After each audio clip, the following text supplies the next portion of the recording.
Hey my dear friends, Sam Haymart with Test Driven TV. Today we're looking at something pretty special, I think. This is the 2022 Mercedes-Benz EQS 580 4Matic sedan, all electric. And so we're going to have a very detailed look inside and out. We're going to take it for a test drive, and most important, we're going to talk about what it's like to live with.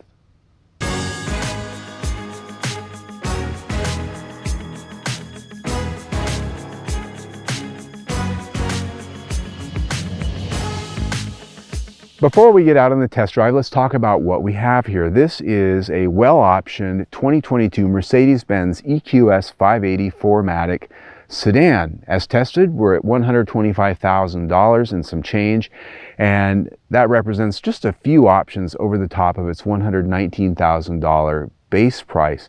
Now, as far as where this fits in the Mercedes-Benz showroom, this is exactly the same size as a Mercedes-Benz S-Class sedan. Same wheelbase, 126 inches, and almost exactly the same length at 207 inches. So it's the same size. The difference, of course, here is the fact that this is a car built on its own unique architecture. It shares barely a nut and bolt with the Mercedes-Benz S-Class. When it comes to styling, this looks like a Mercedes-Benz. There's no question about that, but it does have a very cab forward design. You can see how the windshield comes quite a bit forward to the actual door line.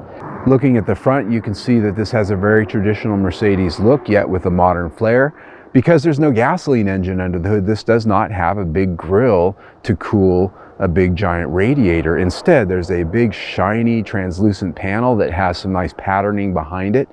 The headlights on this, of course, digital LED headlights. They work quite well. I'm very impressed with how they work at night, and it's just a much more modern take on the traditional Mercedes-Benz look. One thing I have to point out though is you can see the hood line here. It looks like it might be a clamshell hood. You can't open it.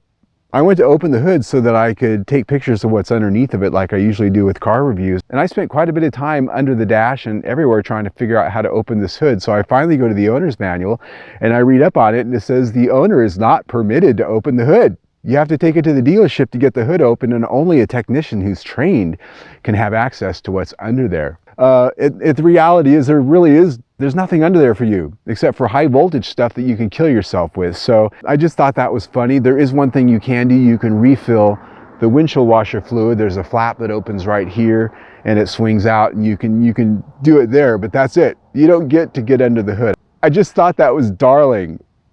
I mean, owner's not permitted. I had a good laugh over that. So getting back to the walk around, you can look at the wheels here. These are an optional wheel at 22 inches in diameter. The standard wheel is 21 inches. Moving back a little bit further, you can see that this has near flush glass. It's not quite the same type of flush glass we've seen on the Tesla and some of the other German brands out there, but it's very close.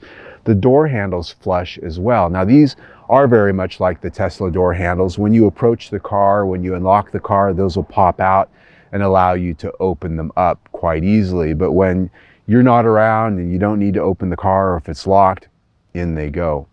Pretty slick feature. The battery for the EQS is located underneath the flat floor of the passenger compartment. Very large battery pack, about the size of a queen-size mattress. And to charge, the port is actually located back here on the rear hindquarter. And honestly, sort of an unusual location for an electric car. Most of them are up at the front so that you can drive straight into your garage or straight into a parking space where there happens to be a charging station there. To charge this, there's a couple of ways to do it. A level 2 240 volt charger, which is the most standard charger out there for home as well as out in public. That takes about 11 hours from 10% to 100% to charge the battery fully. If you happen to find a DC fast charger, which are not as common, it takes about 30 minutes to get it up to an 80% charge. And I did that. I was down in Tucson on a road trip while I had the car this week, and I got to a point where I needed to put some charge on it to get back to Phoenix, and I just happened upon a DC fast charger curbside in downtown Tucson. And luckily, because of the location of this particular port, it made that quite easy. I pulled right up to the curb, plugged it in, I went and had lunch, I came back, I had a near full charge. It was great. And so the other way to charge it, of course, this comes with an optional emergency charger that you can plug in here and plug into a standard household outlet, 120 volt. that takes a long time to charge. I plugged it in overnight last night myself at my own home, and 12 hours put about 40 miles on it. So it's good in a pinch, but be prepared to stay the night at your friend's house or wherever you might be. Let's look at those rear wheels. They don't look that unusual. However, the first thing I noticed when I went to park this in my single car garage, which is a tight fit for a big, huge vehicle like this, is that this thing's got a remarkably tight turning circle. I cranked the wheel over and this thing went woo right in there. And that's because the rear axle has steering, rear wheel steering up to 10 degrees, which really comes in handy in those low speed parking maneuvers. It's amazing. It's something you can really tell. In the past, I've driven other cars with four-wheel steering, didn't really notice it so much, but here it's something that you really notice, and it's something I noticed before I knew that it was even there. Another area of interest is the roofline. As I mentioned at the beginning, this is very much in the same size envelope as the Mercedes-Benz S-Class sedan, but here a much less formal roofline. It's more of a fastback coupe roofline, and as a result of that, this has a hatch instead of a traditional trunk.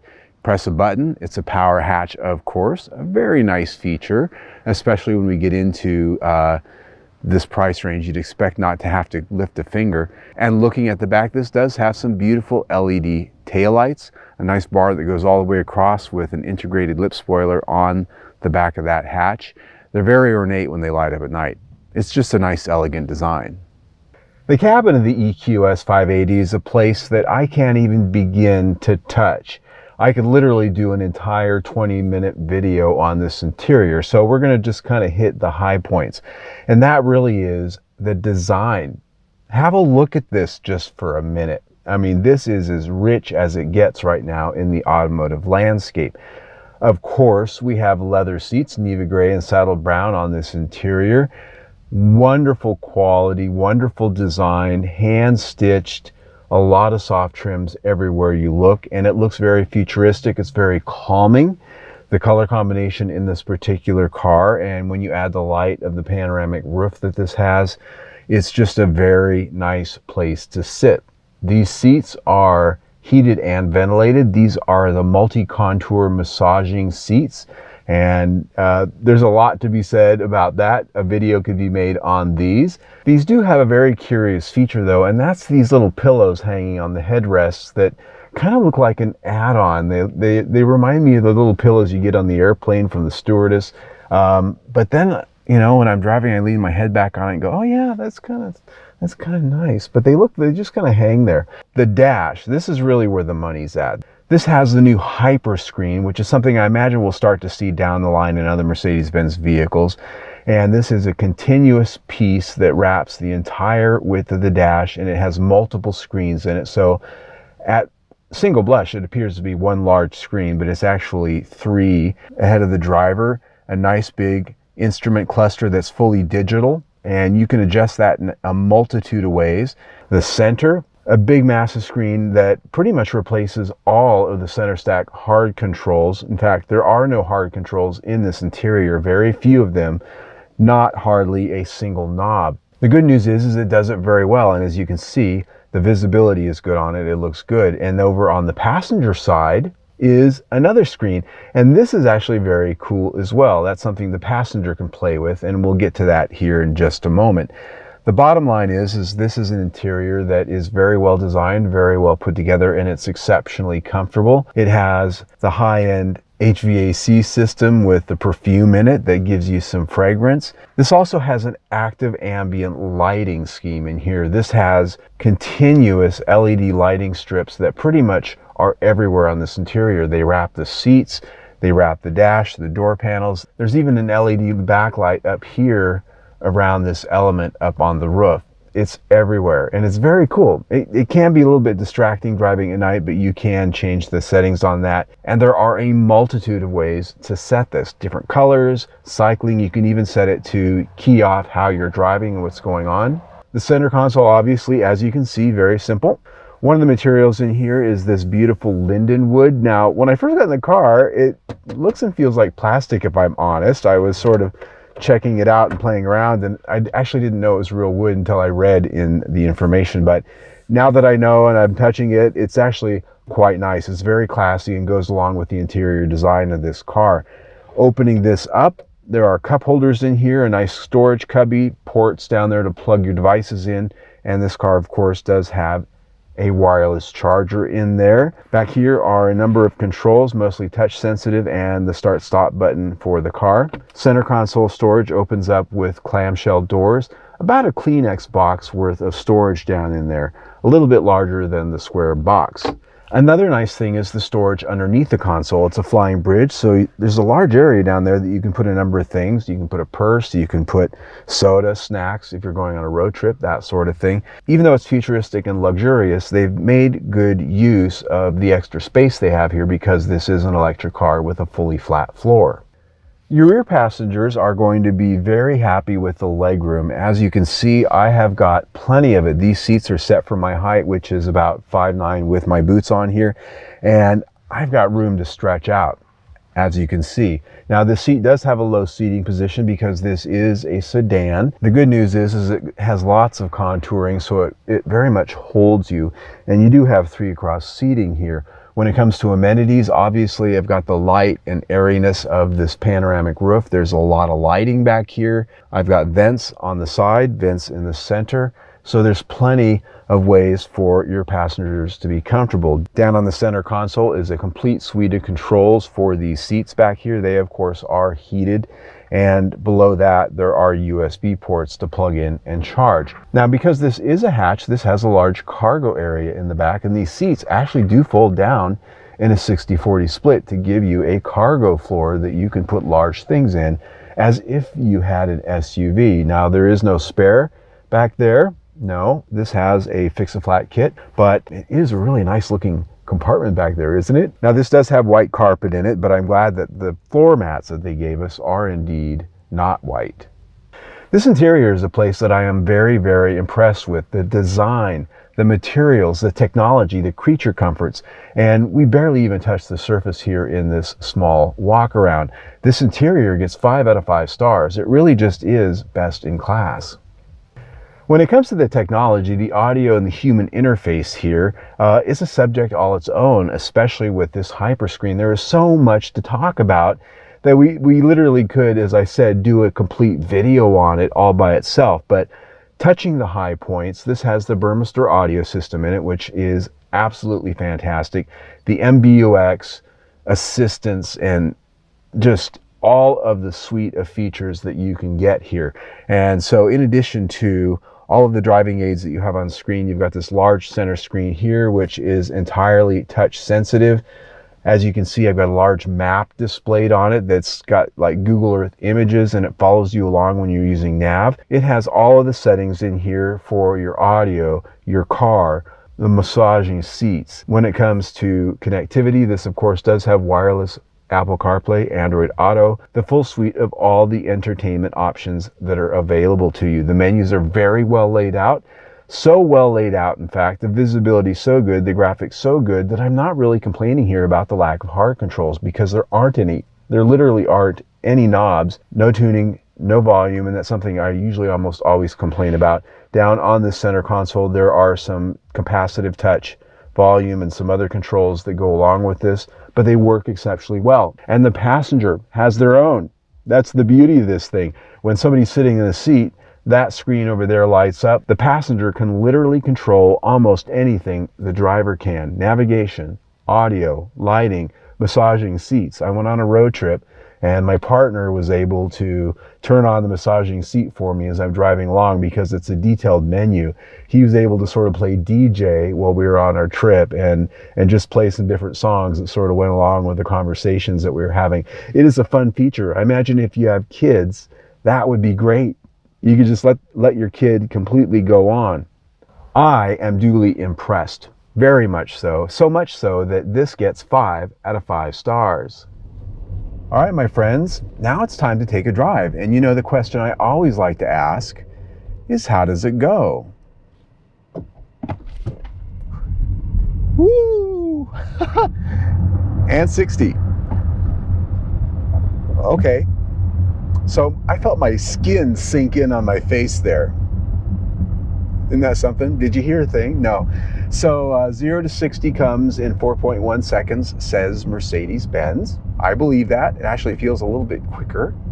Very little drama, right? This is a car you can go as fast as you want in, and you're not going to get the cops to look up from their coffee and donuts if you're driving right past them. So what's under the hood? Well, I guess it doesn't really matter here because you can't open it anyway. But what's powering this car? 2 electric motors, one in front, one in the back, all-wheel drive, 4Matic, of course, for a total of 516 horsepower and 631 pound-feet of torque. Driving around town, you feel that instantaneously. I mean, instant. And you don't get the auditory signals of sound and drama to go with it when you actually use that power, which is one of the wonderful, smooth hallmarks of an electric car. It's very, very quiet. This does have a number of features which enable you to change your driving experience. This has paddle shifters here that you can use to manually and more assertively regenerative brake, which slows you down as well as puts power back into that battery. It can extend your range if you want to do that. The range on this is 340 miles, and I found that to be very accurate. I've driven quite a bit. I took a road trip in it this week, and not only is this power great for around town driving, but it's wonderful on the freeway if you need to pass that big rig on the freeway. This thing can go from 65 to 100 in milliseconds, it feels like. Not that you want to do that. I mean, it might not be legal where you live. It's just very impressive, the power here. This does have multiple drive modes. You can use the selector down here on the center console. You can put it on Eco, which tends to have stronger regenerative braking. You can put it on Comfort, which is just sort of the best all around for driving. You can put it on Sport, which gives you a little bit more throttle response. And then of course you can go to Individual, which allows you to tune any number of those metrics: the suspension, the steering, the way this responds, and the way it brakes to the way you like it. So I like the fact that it gives you that flexibility to make it exactly the way you want. Very impressive powertrain, pretty good range. Now, can you get more if you go with Tesla? Sure.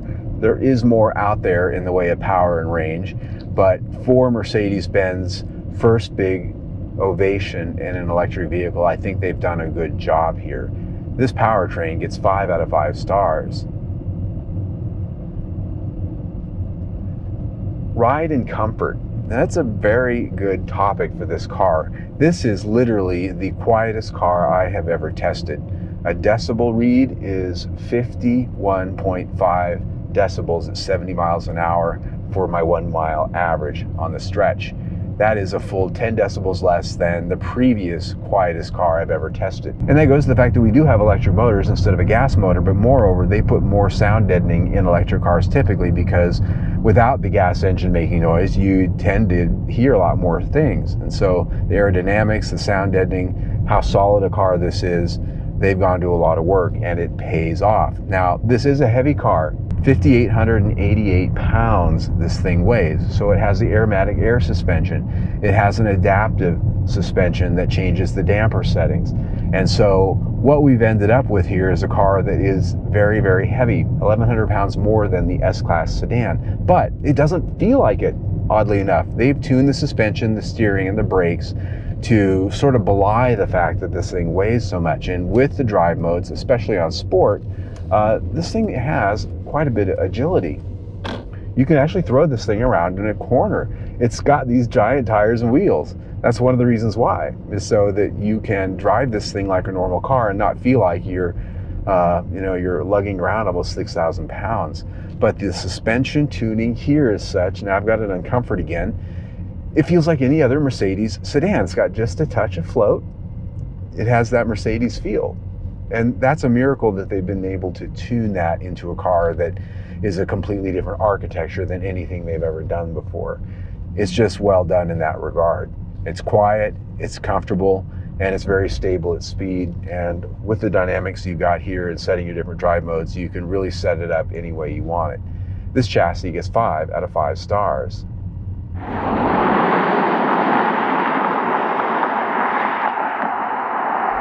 All right, my friends, now it's time to have a conversation about value, which is always kind of a tricky thing when it comes to luxury cars because you don't need it, right? So is it a value?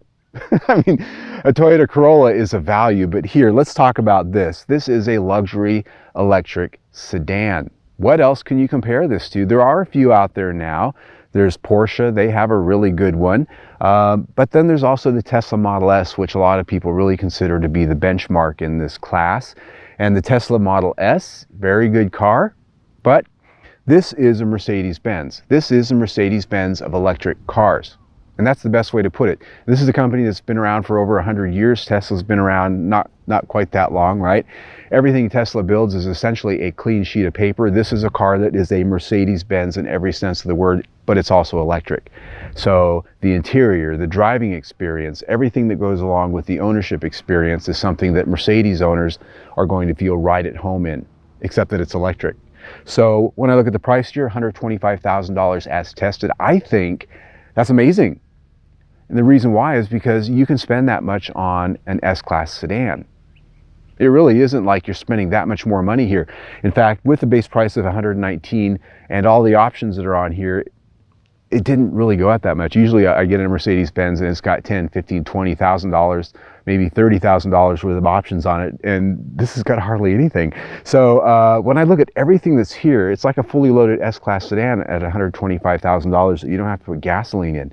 And as an electric car, it's a very good one, and we talked about all that. So I put value at 5 out of 5 stars. When you put that in with everything we've already talked about, this is a perfect review score of 5 out of 5 stars. It's been a long time since I gave a car 5 of 5 stars. I think they've hit it out of the park. And you know what else?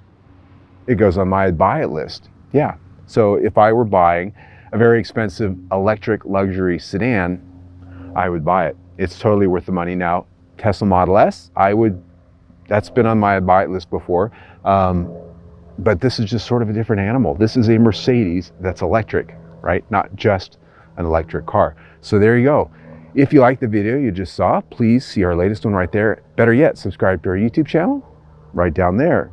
Either way, stay tuned.